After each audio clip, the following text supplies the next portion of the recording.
नमस्ते नमस्कार, स्वागत है आप सभी को रियलिटी न्यूज के एक नई वीडियो में। दोस्तों बता दें आप सभी से, भोजपुरी जगत के जाने माने सुपरस्टार शशि लाल यादव का बहुत ही बढ़िया 2021 के ब्रांड सॉन्ग, जिस सॉन्ग का टाइटल है कल्हे भाई लइका। जी हाँ मेरे दोस्त, ये सॉन्ग कल सुबह 7 बजे शशि लाल इंटरटेनमेंट यूट्यूब चैनल के माध्यम से रिलीज होने वाला है।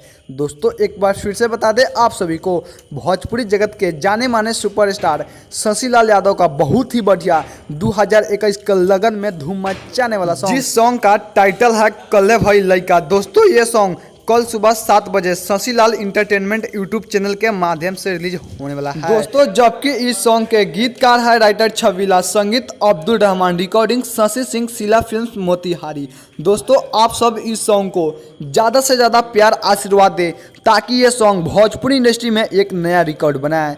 जी हाँ मेरे दोस्त, जानकारी अच्छी लगी होगी तो लाइक और कमेंट, साथ ही इस वीडियो को अपने दोस्तों के साथ शेयर जरूर कीजिएगा ताकि ये वीडियो शशि लाल के हर वो चाहने वाले फैंस के पास चला जाए। दोस्तों मेरे चैनल पे नए हैं तो प्लीज़ इस चैनल को सब्सक्राइब करके बेल आइकन दबा दें ताकि जब भी मैं भोजपुरी समाज से हर एक छोटे बड़े खबर डालूँ तो आपसे मिस ना हो।